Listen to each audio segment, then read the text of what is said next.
Hi guys, so welcome back to my channel and welcome back to a new video. So as you can guess from the title, in this video we're going to talk about what it's like to live alone in Paris and like generally just what it's like to be alone in Paris. I've been actually wanting to make a video about this topic for such a long time because I feel like these days living alone or living alone abroad or even just like being alone is a subject that people really get the wrong idea of. I feel like today if you're, for example, not in a relationship or if you don't have like a million friends, people can really get the wrong idea and it's really viewed as something like wrong or something that is always less than. But I just really wanted to like share my experience of what it's like living alone in Paris because I lived completely on my own in Paris for almost a year before I got a flatmate last year. Also, before we start, just please make sure to subscribe to this channel and like this video if you feel like doing that. And without any further ado, let's start. So I'm going to start with safety because I get questions from you guys all the time asking whether or not Paris is a safe city, especially for girls moving there alone. Over the course of the 2 years that I've lived in Paris alone, nothing bad ever happened to me. I wouldn't really say that I always feel 100% safe when I am walking around Paris, but nothing bad has happened to me personally. There was like one time on the metro when I saw someone stealing someone else's phone and that was kind of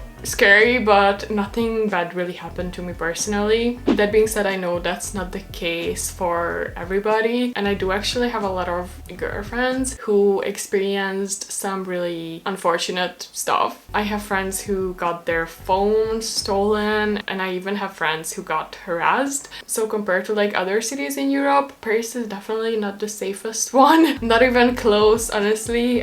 Yeah, you have to pay attention. This is what I'm saying. So if you have ever visited Paris, you might know that there is a lot of scamming and pickpocketing going around, especially in the typical touristy areas. Even on the metros, the announcer always says to pay attention to pickpocketers because they are looming around the metro. I think it's just big city problems. Like Paris is a big city with a lot of people and a lot of tourists, so it's kind of, I mean, it's not normal that something like that would happen, but unfortunately it does. So you have to pay attention when there are a lot of demonstrations going around.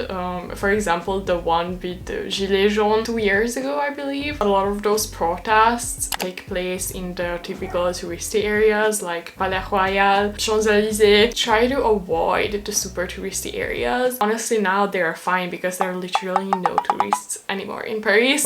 What I would recommend you to do is, for example, if you wear a backpack, like when I wear a backpack on the metro, I always just kind of have my backpack in front of me, like kind of like holding it like this, especially when it's like really crowded. So yeah, just be smart and kind of like try to pay attention to like what's going on around you. Also, when it's like late, just take an Uber home. I remember when clubs were still open in those ancient times. Like for example, if I stayed out late, I just took an Uber home. I wouldn't really walk around anywhere by myself after like 12 a.m.-ish. Just try to minimize the risks of anything bad happening. What I do is I have a habit of walking super fast and I also blast my music super loud and I walk really fast and I have really long legs. So I think that's a good strategy to avoid unfortunate things happening. Just look super unapproachable and just walk really fast and you will be fine. I mean, it's really unfortunate that we have to do things like this,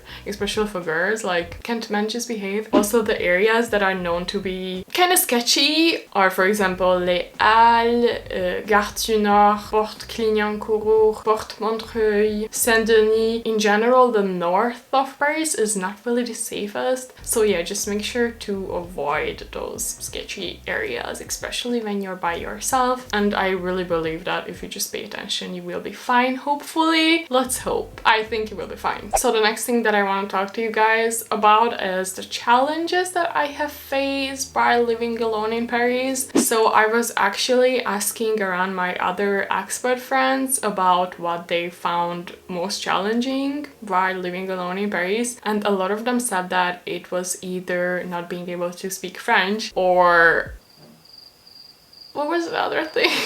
I know that a lot of expats who move to Paris who cannot speak French do face a lot of challenges when it comes to like dealing with bureaucracy or getting a health insurance or opening a bank account. But if you guys have seen my how I became fluent in French video, you might probably know that I really didn't have any of those problems because I am fluent in French, so I never faced any challenges while living alone in Paris, language wise. That being said, that doesn't mean that everything always went smoothly. There were definitely some inconveniences here and there. Like for example, when I finally opened a bank account in Paris and I waited like weeks and weeks to finally receive my credit card. After waiting for a really long time, I got my card and instead of Nora, it said Bora.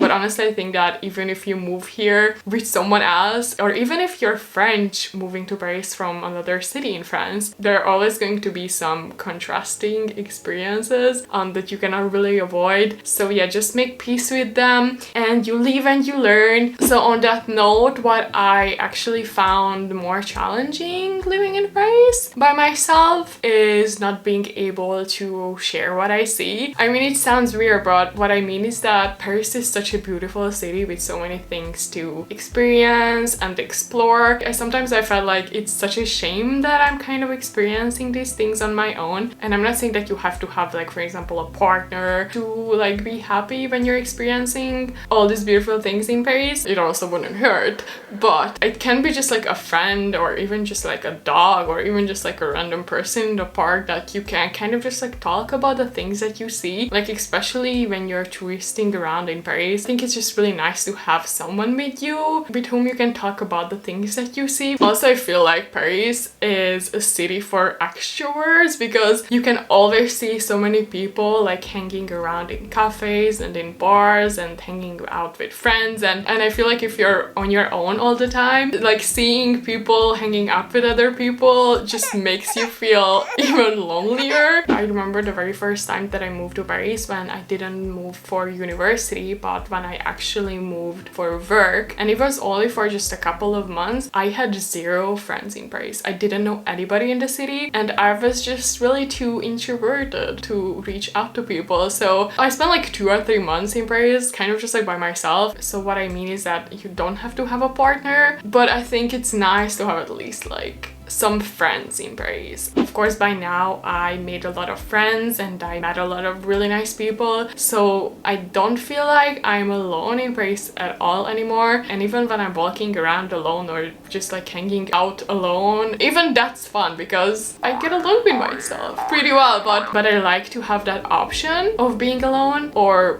meeting up with people if I feel like doing that. So on that note, let's talk about making friends in Paris. So I think that I have talked about this before in one of my older Q&As, but I personally found making friends in Paris rather easy once I actually started to reach out to people. I just really feel like making friends kind of depends on you and how much effort you're willing to put into reaching out to people, because if you're sitting at home alone almost every single day and being sad about being alone but not willing to reach out to anyone, I feel like that's kind of on you. And I'm saying this to you with really good intentions because I did exactly the same thing, so I can totally understand why some people tend to do that, because I know that making the first step, especially when you're introverted in a different country, in a different language, can be really like scary and something that you just really don't want to do or don't feel like doing. But I feel like once you start doing it, once you start to reach out to people, after a while you just kind of get the hang of it. Paris is a city where you don't want to be alone. Like Paris is a city to share with your friends or with your mate or with your dog. That being said, I still have some unfulfilled desires when it comes to making French friends, because for some reason I just don't have that many French friends. Like of course I know a lot of French students at university and I do have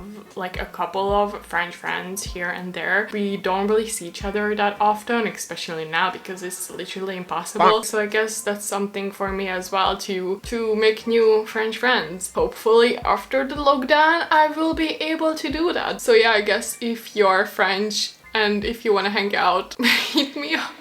if you want to make friends in Paris, I would really recommend you to check out the Facebook groups and the WhatsApp groups. There's so many Facebook groups these days for expats in Paris, and there are really a lot of people there who feel exactly the same way as you do. I feel like we're all in this together and people are people everywhere. So yeah, definitely check out the Facebook groups if you're moving alone in Paris, or if you feel alone in Paris and if you're an expat, or even if you're a French person. I feel like because of COVID we just all want more human interaction, so let's hope that that will be possible to do in the near future. And so last but not least, the very last thing I want to talk about is the benefits and the things I learned. I feel like the biggest thing that I learned from living alone in Paris is definitely gaining more independence and gaining more confidence in my own abilities to handle my own life. So now I really feel like if I can do all of these adult things in France in a totally different language, I can pretty much do anything. Also, the one last thing that I learned is definitely the importance of your own attitude and kind of like your own perception, because really the only reason why I felt bad in the first couple of months living alone in Paris is because I knew that I really wanted to have more friends, but I just really didn't reach out to anybody. Once I made up my mind and really started to going out there and meeting new people, my experience in Paris got so much more rich. So yeah, I really think that everything depends on you and how much effort you're willing to put into making your own life better. So yeah, my advice to you is to just go for it, just do it, don't think too much about it, and yeah, just trust yourself, and I'm sure that you will be fine. And if you're moving to Paris alone, good luck, I wish you the best. So I think that this is the end of this video. Thank you so much for watching again. Just again, please make sure to subscribe to this channel and like this video if you enjoyed watching it, and I will see you guys soon. Bye!